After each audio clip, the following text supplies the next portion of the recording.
De bidweg van de Sterren der Zee in Maastricht heeft een zeer oude geschiedenis. Ze is 5 eeuwen geleden ontstaan bij de paters Franciscanen. En zij hielden traditioneel op Paasmaandag een grote processie met het Mariabeeld. Ze vertrokken vanuit hun klooster aan de Sint-Pieterstraat, het huidige archiefgebouw. De processie werd pas veel later Sterren der Zee genoemd. De processie van Paasmaandag is dus de voorloper van de nu nog bestaande bidweg. De route liep van de Franciscanenkerk aan de Sint-Pieterstraat via de Maastrichter Heidestraat, de Witmakerstraat, de Kapoenstraat, de Sint-Jacobstraat, de Bredestraat, het Onze Lieve Vrouwenplein, de Koestraat en de Stenenbrug terug naar de Minderbroederkerk.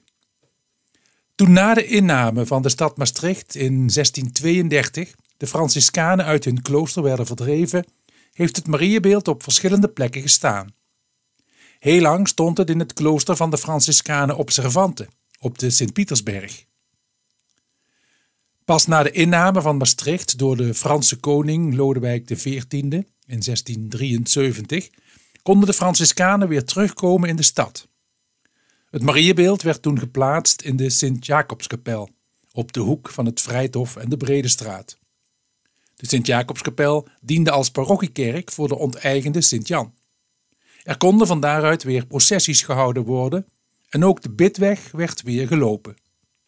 Van 1700 tot 1708 bouwden de Franciscanen hun nieuwe klooster op het Schuttershof aan de Tongerse straat, sindsdien de Minderbroedersberg geheten.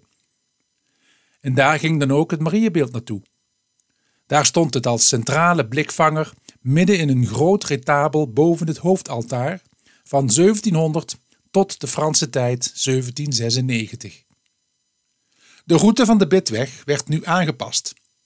Men liep vanuit de tweede Minderbroederskerk op de Minderbroedersberg via de Tongerse straat, de Bouillonstraat, de Papenstraat, door de Sint-Jacobstraat naar de Bredestraat. Daarna over het Onze Lieve Vrouwenplein en vandaar via Kortenstraat, Witmakerstraat, Kapoenstraat, Lenkulenstraat, Tongerse straat weer terug naar het Franciscanenklooster. Intussen kreeg het Mariabeeld van de Franciscanen ook een titel: Sterren der Zee, oftewel Stella Maris. Een edelman uit Brussel, François van Kinschot, kwam in 1684 tijdens een reis op zee in een storm terecht. Hij riep toen Maria aan en beloofde bij veilige thuiskomst een altaar te financieren voor het Mariabeeld van de Franciscanen van Maastricht. Toen hij de storm overleefd had en behouden thuisgekomen was, kwam hij zijn belofte na. Hij schonk de Minderbroeders een mooi altaar. En sindsdien heet het beeld dan ook Sterren der Zee. Bij de Franciscanen had zich ook een broederschap gevormd, met een bijzondere devotie tot de Sterren der Zee. In 1796, in de Franse tijd, werden alle kloosters opgeheven en de eigendommen werden in beslag genomen. En daar viel ook het kerkgebouw van de Minderbroedersberg onder, met heel veel interieur, dus ook het beeld van de Sterren der Zee. Leden van de broederschap namen het beeld mee en verstopten het bij enkele broedermeesters thuis. Toen het in de Franse tijd rustiger werd voor de kerk, werd het beeld in 1804 door de bisschop van Luik, Monseigneur Johannes Evangelist Seipfel, overgedragen aan pastoor H.L. Partoens van de Nicolaaskerk. Dat was de parochiekerk die vroeger naast de Onze Lieve Vrouw lag. Uiteindelijk verhuisde het beeld op 10 oktober 1837 met heel de Nicolaasparochie naar de Onze Lieve Vrouwenkerk. De Onze Lieve Vrouwenkerk was door het ministerie van Oorlog aan het kerkbestuur teruggegeven, nadat het sinds de Franse tijd 40 jaar lang een militaire smederij en een paardenstal was geweest. De Sint-Nicolaaskerk kon toen worden afgebroken. De route van de bidweg hoefde niet aangepast te worden, want die liep toch al over het Onze Lieve Vrouwenplein. De bidweg werd dagelijks gelopen door groepen gelovigen, vooral in het octaaf van Pasen, of als er openbare rampen waren om af te wenden. Nederland kende toen wel het processieverbod, dat inhield dat er geen godsdienstoefeningen mochten plaatsvinden in de openbare ruimte.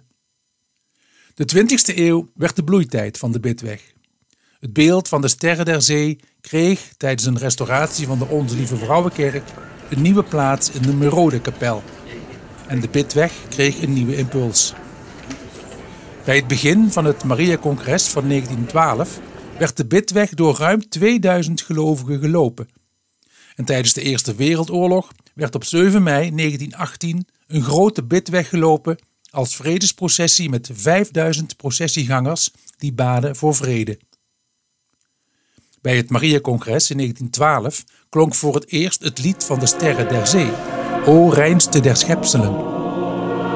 De devotie van de Sterren der Zee werd in de jaren daarna sterk aangewakkerd door Monseigneur G. Lemmens, die bisschop van Roermond was van 1932 tot 1958. De Sterren der Zee werd uitgeroepen tot patrones van het bisdom en Monseigneur Lemmens voerde het symbool van de Sterren der Zee in zijn bisschopswapen met het devies Stella Duce, dat geleid door de ster betekent. Dankzij Monseigneur Lemmens werd de Onze Lieve Vrouwenkerk in 1933 door paus Pius XI tot Basilica Minor verheven. Na de oorlog bleef de bidweg springlevend. Er waren toen zoveel mensen die alleen de bidweg liepen, dat men op ieder uur van de dag wel iemand tegen kon komen die ook de bidweg liep. De bidweg trok toen ook iedere zaterdagavond uit. In de naoorlogse jaren, 1945-1948, werd er aan panden door het comité Beelden langs de weg een 15-tal beelden en plaquettes aangebracht ter ere van Maria. Die kregen voornamelijk een plek langs de bidweg van Onze Lieve Vrouw Sterren der Zee. Het was ter ere van het internationale Mariacongres dat in 1947 in Maastricht werd gehouden. De beelden langs de bidweg werden gemarkeerd met een 6-puntige ster, symbool van Maria Sterren der Zee. Veel Limburgers herinneren zich nog hoe vaderbisschop Monseigneur Lemmens van 1950 tot 1954 een tocht organiseerde van het beeld van de Sterren der Zee door heel het bisdom Roermond, alsof het een bidweg door heel Limburg was. Het beeld van de Sterren der Zee ging naar alle parochies, dekenaten en kloosters en werd overal enthousiast onthaald. De bidweg wordt nu nog altijd gelopen.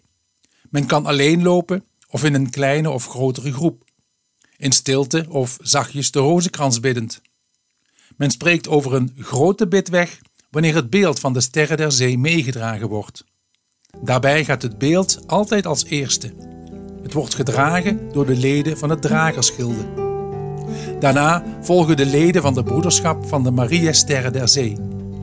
Zij worden gevolgd door de aanwezige geestelijken, ofwel in toog met rochet, ofwel in albe met stola. Acolyten lopen samen met de geestelijken. Daarna komen de leden van het kerkbestuur en, als ze aanwezig zijn, de burgerlijke hoogwaardigheidsbekleders. Ten slotte de gelovigen die de bidweg volgen. De bidweg is dus geen processie. Het Allerheiligste wordt niet meegedragen. Er zijn geen misdienaars, er is geen wierook, er zijn geen borstbeelden, geen muziekkorpsen, geen koren en geen groepen die iets uitbeelden. Er wordt alleen gebeden.